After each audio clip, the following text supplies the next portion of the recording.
Life's too short to drive boring cars. Welcome back to Exotic Car Play Place, everyone. While every single vehicle on the market seems to have a buyer available for it, not every single vehicle is worth actually owning. I'm going to share with you a list of 10 vehicles I wouldn't even share with my worst enemy because they're just that bad. Let's get into it now. Now, the first vehicle on my list is a guaranteed loser amongst losers, and I can't recommend this in any way, shape, or form, and it's the Tesla Model X. You want to know why you shouldn't buy one? I mean, people love these vehicles. Why? Because they have super clean styling, very clean looking grille. You've got LED headlights. You've got styling accents there, that tell you Tesla. Very cool flowing mirrors. These awesome looking handles. Of course, you got these great gull wing doors or falcon doors. You've got a tail and a wing on the back, which makes it look sporty. And what's not to like about this oversized glass panel that just blends into the windshield? Absolutely beautiful piece. We also can't forget that these cars can out-accelerate many Lamborghinis and Ferraris. They are blindingly quick to drive. So then what's the problem if there's so many great things about them? Well, let's talk about a few of those. Number one is the overall quality control is lacking. Being this is one of the earlier models in the Tesla lineup, it still had a lot of little teething issues. There's a lot of cars with examples of poor paint quality. You could tell it wasn't properly finished from the factory. You had panel gap issues, wide here, narrow there. These Falcon doors, even though they look great, they sometimes often did not work properly. Lots of electronic problems with these vehicles. Look, even here, tail lights that consume moisture. Panel gaps again that don't line up. Look at that gap. It reduces and then it widens again. Again, more panel gap issues. They don't totally line up if you look here. And then interior of these, while they look very interesting and high tech, lots of problems with the navigation and the electronics in general where they fail outright. Horrifyingly expensive and very, very troublesome. So while they seem like a great choice from an enthusiast perspective, let's also not forget that eventually after around 8 years, Tesla suggests that the batteries likely will need a replacement and to the price of about $14,000 to $15,000 US. That's right, the Tesla Model X, great first attempt, but definitely missed the mark on that one. And the next vehicle on my list, I've actually owned one. An older version of this is actually the BMW X5. But it comes with a bit of a caveat. Two things. Number one, can you work on the car yourself? And number two, depends on which engine configuration you buy. I'll start out by saying the diesel is probably the most robust engine that you can get in the X5. So before we start hitting some of the issues, we'll show you why people buy these. Well, BMWs are always typically well stapled together. Everybody knows that they handle really, really well. And as a result, they're called the ultimate driving machine because they handle so well. They usually have potent drivetrains. And of course, I mean, look at some of the amenities. You've got an oversized glass sunroof on this thing. You've got the sport back look on it. Vehicles, often you have dual exhaust systems on the X5 vehicles. LED taillights, alloy wheels, soft touch handles, and mirrors with LEDs. Let's not forget LED headlights, and of course that trademark BMW front grille. So what is not to like about these? Because they also have great interiors. After all, they're very well screwed together. The quality, the fit and finish, and the way they wear is extremely robust. So why is this vehicle a problem? But before we talk about some of the failures you'll see in these things and why you shouldn't buy them, we talk about depreciation. Because these are very expensive to start with, they take such a steep hit, you're gonna lose your money every time you sleep. You've lost thousands of dollars, well, maybe hundreds of dollars. But some of the other problems with these vehicles. As you can see, this vehicle has the air ride suspension. My X5 had the same issue twice. And this one here, you'll notice it's sitting down on its back. Why? Because there's air ride suspension that's self-leveling. When it's working, that's perfect. The vehicle rides level, and those airbags actually are built with a check valve, so they essentially should hold the pressure. But you know when you have leaks in your airbags, when you come out after a day or two and all of a sudden the vehicle's sitting on its bottom like this one is. That's at the dealer, it costs you about $2,500 to fix. If you get crafty and creative and fix it yourself, eBay, some aftermarket bags and a little bit of elbow grease, you can fix that for about $500. But it's still a common problem. Now, because what we have here is the 35i, that means it's the turbo 6-cylinder. Now, some of these are better than others. This one here is the N55 engine, so it's a moderate engine. It still has cooling issues, water pump, thermostat, radiator. They all leak at different times. So coolant leaks are common for these vehicles. Another common problem, oil filter housing gasket. One gasket's easy to the cooler, the other gasket to the engine side is very expensive to do and very labor intensive. So it's an expensive car to maintain in its straight six form. If you're talking about the V8, so where we have a 35i right here, if you get yourself the 50i, then it gets even worse. You get fuel injector problems where they leak down, having issues with fuel injectors. Of course, the modern day 4.4 liter twin turbo V8s that you find in there have the hot V. In other words, turbos in the V. They start to cause overheating effects and start to roast the heads of the engine. Valve guide seals, valve guides start to cook. Gaskets start to cook. You wind up with top end oil leaks as well as heavy oil consumption, because the valve guide seals start to let oil by. So these get very expensive, and unfortunately couple that with the heavy depreciation makes these almost a cost prohibitive vehicle to own unless you're a real do-it-yourselfer. With the exception of the diesel, because that engine will literally last a lifetime. So the next heap of junk that I wouldn't recommend is the BMW Mini, as we see right here.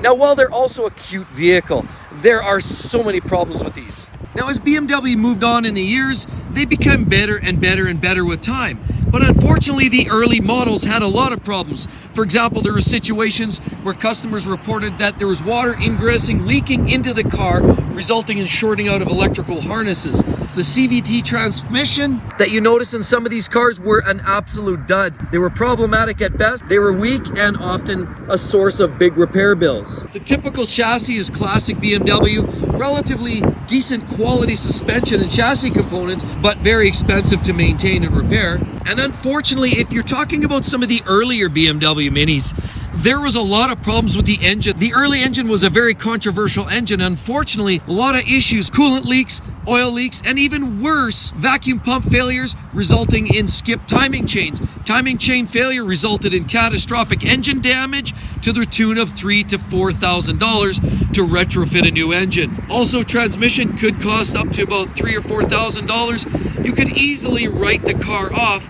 with a couple of the typical failures with the BMW Mini. So even though it seems like a simple car, it's small and delightful, seems like it's easy to live with, in fact, it is quite a handful from a maintenance perspective, and as a result, I would run from this car. Not walk, run from these cars.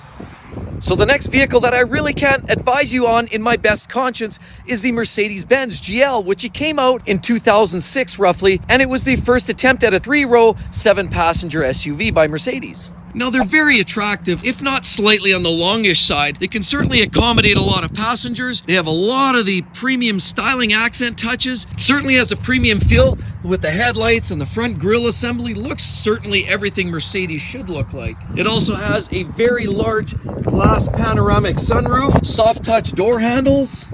In this case, we have a carbon fiber mirror and hood vents telling you you've got something serious packing under the hood. All-wheel drive in the 4MATIC, which is great, and running boards for those passengers that are a little bit on the shorter side. We've got alloy wheels, which are also very premium looking, and some chrome bits, which just definitely give an element of ultra luxury.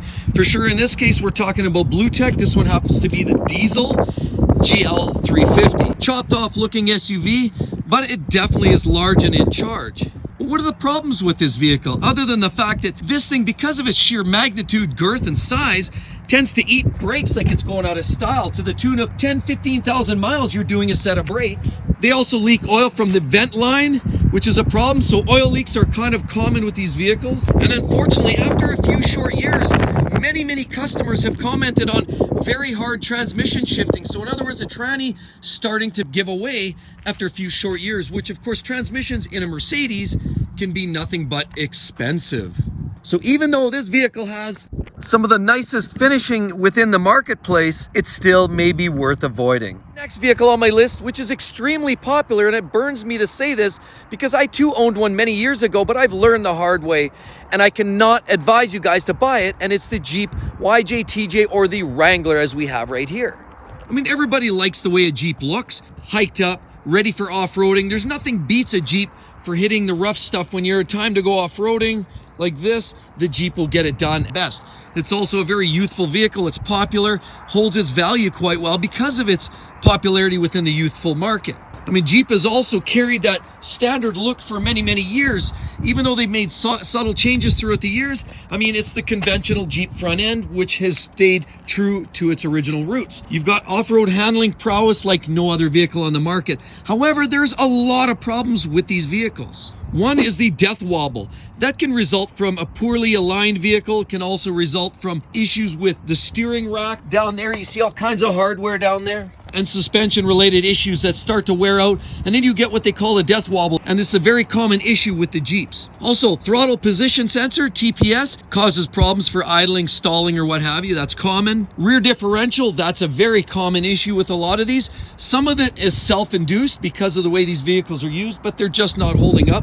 Transmission faults galore. Lots of transmission related issues. Doesn't take very long to browse the internet to find a lot of comments about the transmission issues with these vehicles. We also can't forget about the leaking seals. Lots of circumstances where water winds up in the cabin because the seals around the roof to the front here, as well as the seals that go around there, just don't hold water very well, and you wind up filling the cabin with water. And another issue is the engine popping or some form of detonation.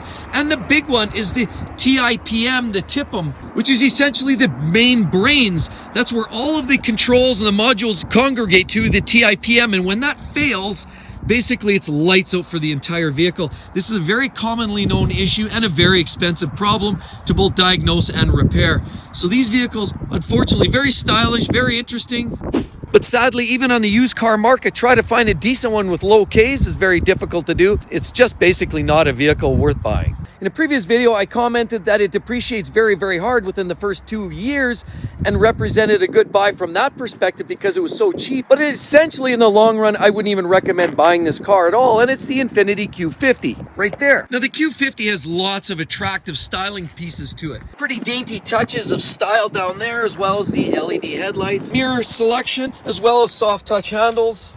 You've got a sunroof, LED taillights, all kinds of chrome accents, and there you have the Q50. You also have the dual exhaust tips, 1 and 2.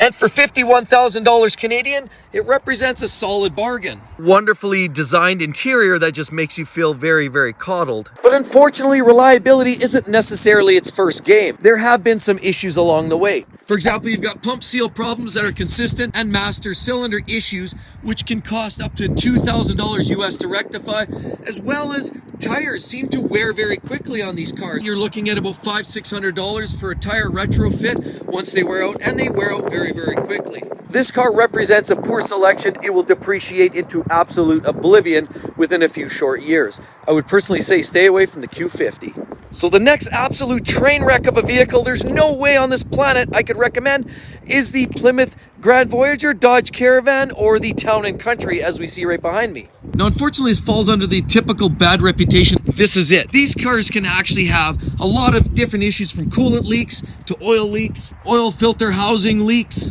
You get loose front ends very, very soon. They don't last very well upon hitting bumps. They're just a weak chassis. And so even though they're very popular for soccer moms and a lot of people that need to transport large amount of little hooligans and groceries around in one shot, they're just not a particularly well-made vehicle. Practical, yes. Reliable? No, not quite. The problem with these is not the interior, which is actually quite gaudy. The main problem with these, other than all the leaks and weak front ends on these vehicles, is the transmission. Very consistently a problem. Almost every generation since 1990 has experienced transmission issues, which get very expensive, to the point where even if you gave one of these to somebody after this is about 5, 6, 7 years old, they wouldn't be worth fixing it, because the transmission, to the tune of $2,000, $3,000, $4,000, would exceed the value of what it's sitting in otherwise mint condition. These vehicles are horrid and easily write themselves off with one expensive failure: the Dodge Caravan and Town & Country Plymouth Voyager beast. But because of its heavy depreciation and mass propensity for eating dollars out of your pocket, the Range Rover Sport is one vehicle that I highly recommend against. So here we are. We have a very, very beautiful, well-crafted, well-designed vehicle currently owned by Tata Motors, but essentially built in the Great Britain. Now, these vehicles are stunning in a lot of ways. They have a lot of great luxury amenities, very interesting headlight assembly, unique grille for Range Rover, The trademark front grille that a lot of other brands are trying to replicate now. You've got LED marker lights, soft touch door handles, oversized alloy wheels. And here you'll notice it's the Sport supercharged. So that's a supercharged 5-liter V8. Now this engine is quite robust, but it's not the engine so much that's the issue with this, as all of the things around it. One thing, for example, air ride suspension. These things start to settle down. You can have air ride suspension issues. It costs a whole lot of cash to retrofit and repair that. Another issue is the electric park brake. Now either it causes grinding noises, hangs up, or won't activate altogether. That's a common issue. You've also got front end noises, clunking noises, or even turning the steering wheel full lock one way or the other results in some kind of clunking noises in the front end, possibly differential or suspension issues. You also got leaks coming out of the sunroof down into the cabin sometimes. That has been a known issue. And with one of the most luxurious interiors chock full of electronics, you've got to expect failures, and failures there are. Sadly, there's also some hard shifting. Transmission shifts from second to first very abruptly sometimes. That's been noticed as well. And as far as the exhaust goes, you can see lots of carbon. Why? Because this emits black smoke often. That's a common trait with a lot of these 5-liter engines. Not necessarily a catastrophic problem, but extra carbon results in issues and plugging off within the intake system as well. And because it's a direct injected engine, you've got to expect some carbon fouling somewhere within the plugs, the heads, and so on. Because of its sheer complexity, high cost of maintenance, and lack of reliability, I really just can't recommend the Range Rover Sport. So the next problem car that I really just shouldn't recommend, unless I was slightly off my marbles, would be the Fiat 500. As we notice right back here, it's more of a toy really than a car, but there's a lot of problems and why you shouldn't buy one. Now sure, it's a cute little guy. Yeah, lots of attractive, appealing features to it. It's got these tiny little 16-inch wheels. It's got a very shrunken down, minuscule appearance. You could probably park it just about anywhere. It'll fit within a glove box of another real vehicle. So what's not to like about a car that's affordable, easy to drive, fuel efficient? Well, let me tell you why that is. Part of it's the sheer depreciation. Nobody wants them, and even new, they were very hard to discard, even after a little bit of a discount by Fiat or Dodge Chrysler brand. Things you can look for, lots of frequent oil issues. If you had the diesel version, head gaskets were a problem. Often a lot of these cars are used for driving schools, so you'll find a lot of incidental damage, bumper damage. As a matter of fact, this one shows that.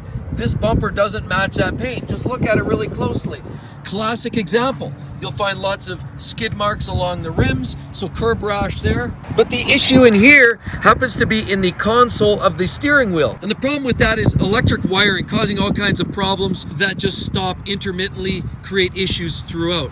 There's also another issue where software programming would cause this thing to reduce power enough to the point where you could not even climb hills with this car. It was actually a dangerous car to drive in steep inclines, for example, in elevated areas within Europe or in certain parts of North America. For example, San Francisco, this car could be a challenge. And even though these vehicles can hold 4 people in relative comfort, the Fiat 500 is definitely not a vehicle you want to buy. So the next vehicle on my list, I would run away from it like it was the plague. Wear your mask, and it's these vehicles behind me right here.